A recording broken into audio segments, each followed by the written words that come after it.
Hey everyone, it's Nightharo here, and today we're going to talk about generic trial optimization. So first up for the main tank, we have Sack Seal, Turning Tide, and Nazarite or Trimmer Scale. So the idea here is that Turning Tide you need to have on the main tank because you have to get hit while blocking to proc Turning Tide, so you really need that on your main tank. Sack Seal you can actually put on your main tank or your off tank, it really doesn't matter. You could swap it out with Pearlescent Ward, would probably be the main set I would swap it out with. Just realize that's going to, change up how you do your ultimates just a little bit. And then for monster sets, Trimmer Scale, you need to make sure you're at penetration cap. And if you don't have somebody running Alkosh, then you probably need your main tank in Trimmer Scale. Similarly to Turning Tide, Trimmer Scale, you actually have to taunt to proc it. But again, it's going to be better on the main tank because you can't have your off tank taunting the main boss all the time. So that's why you put it on your main tank, in which case you'd move Nazarite to your off tank. If you don't need Trimmer Scale, because you do have Alkosh in the group, then running something like Nazarite would work really well. So Sack Seal increases the duration of your major force, which increases your critical damage by 20%. And then Nazarite increases the duration of all of your debuffs on your opponent. So the idea is you have your main tank run up, they're holding block, they get hit by the boss, they proc Turning Tide, which provides major vulnerability onto that boss and any adds in the area. And then they Warhorn, and their Sack Seal will increase the duration of their major force. And then Nazarite will increase the duration of major vulnerability and any other debuffs on that opponent. Hopefully Brittle and other things are on them as well.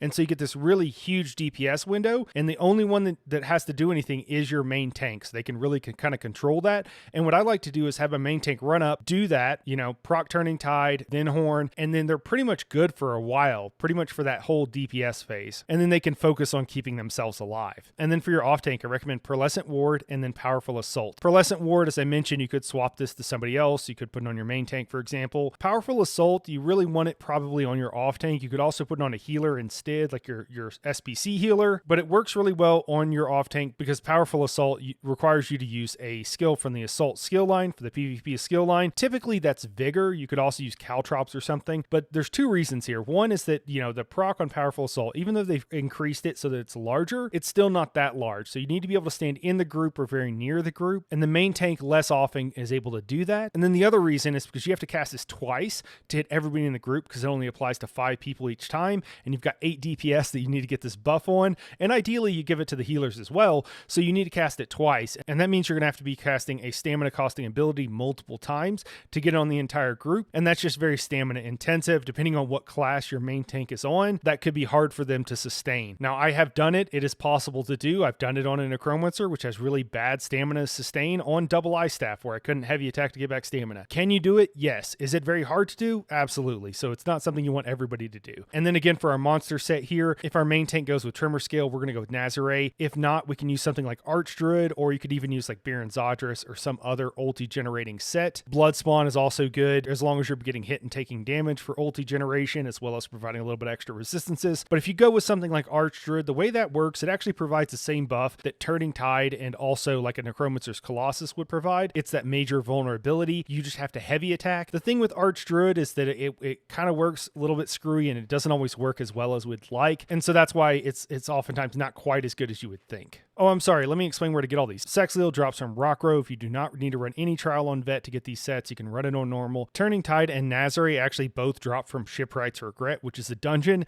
You will have to run it on Veteran to get the head, the Nazarite helm, and then the shoulder, of course, you get from Undaunted keys. Trimmer Scale drops from Volenfell, which is an old world dungeon, very easy to get. Pearlescent Ward drops from Dreadcell Reef. Powerful Assault, it drops from PvP. You actually can purchase it. You purchase it with Telvar, or you can just purchase it from a guild trader. It's extremely expensive though. Probably still the best way to do it unless you're just a hardcore PvPer, but just realize that the ice staff is usually like several million gold on PCNA, and it's just extremely expensive. It's hard to get.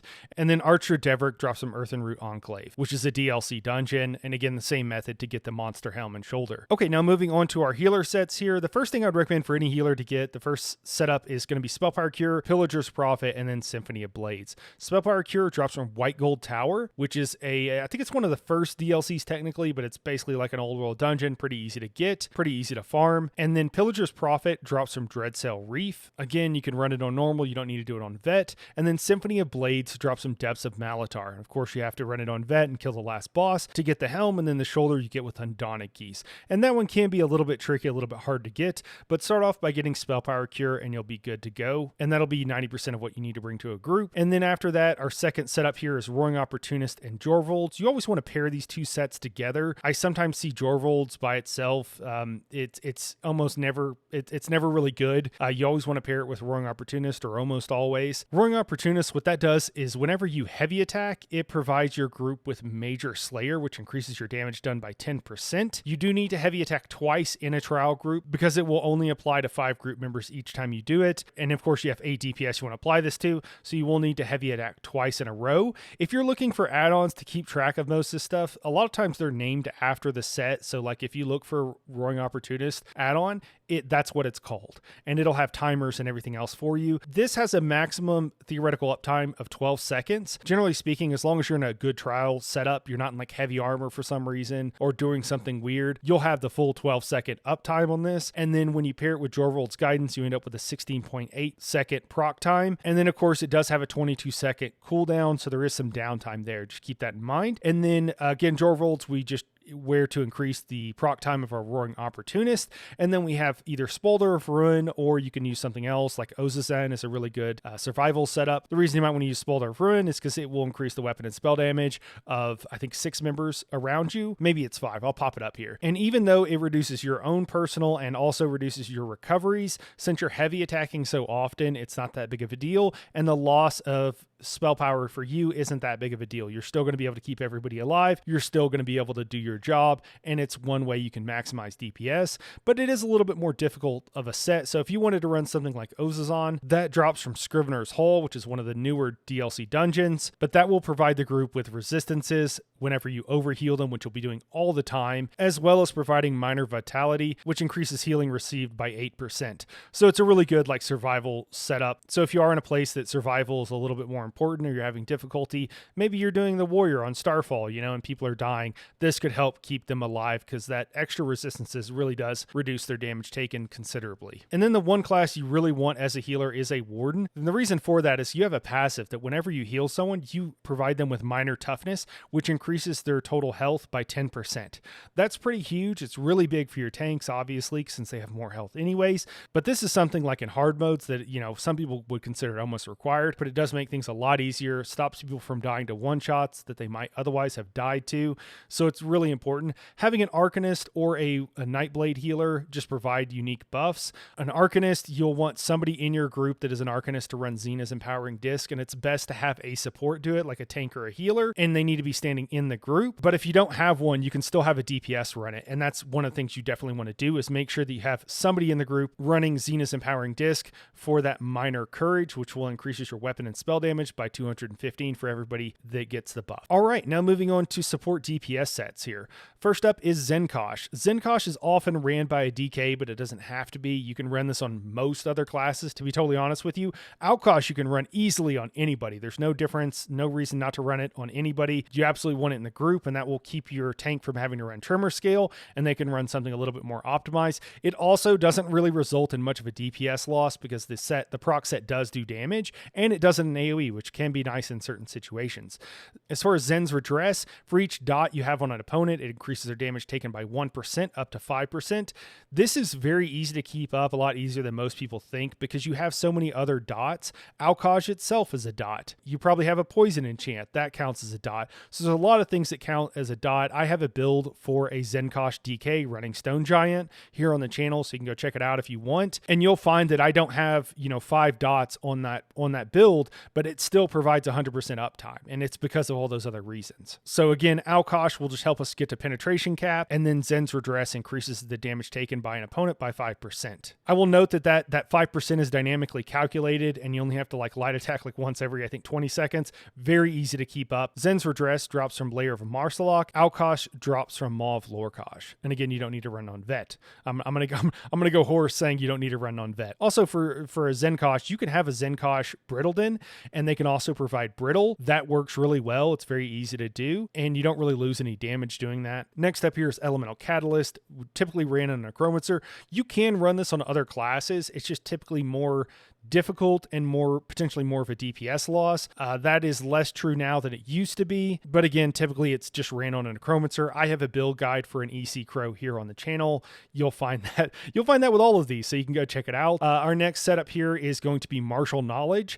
This set is procced by keeping your stamina below 50% and then just light attacking. This increases the damage taken by an opponent by 8% for 5 seconds, and then it has an 8-second cooldown, so there's a 3-second downtime there. So the max theoretical time you can have on Martial Knowledge is like 62% of the time, and then the actual DPS increase, if you average it out, is like 5%. So this is another 5% damage increase basically. The reason I have Coral Riptide here mentioned is because it's very good to run with Coral Riptide, because Coral Riptide wants you to keep your stamina low anyways, so they work well together since you're already doing it. You could use my Arcanist build here to do that because it's very easy. It uses Coral Riptide, and it's very easy to control your stamina, so that Stamina Arcanist is something I would recommend running Martial Knowledge on, but you can run that really on any class. It's easier if you stack stamina because then you have more leeway whenever you're at half stamina. You still have more stamina in general than if you ran mag, and so your stamina pool is much lower, so then you'd have a lot less stamina when at 50%, so just keep that in mind. Usually you want to run this on a stamina character. And then the last setup here is a Brittledin,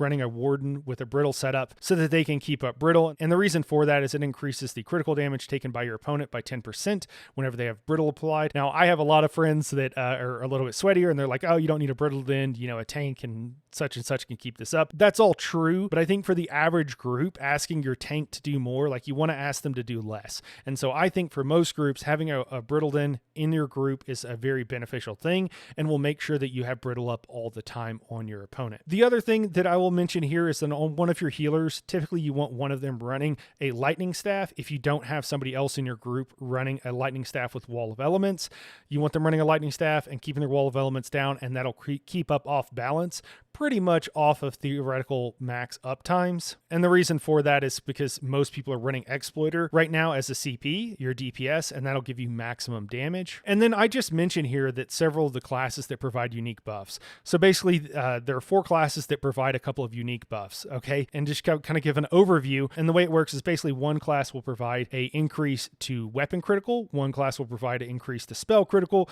one class will provide an increase to weapon damage, and the other one will provide an increase to spell damage.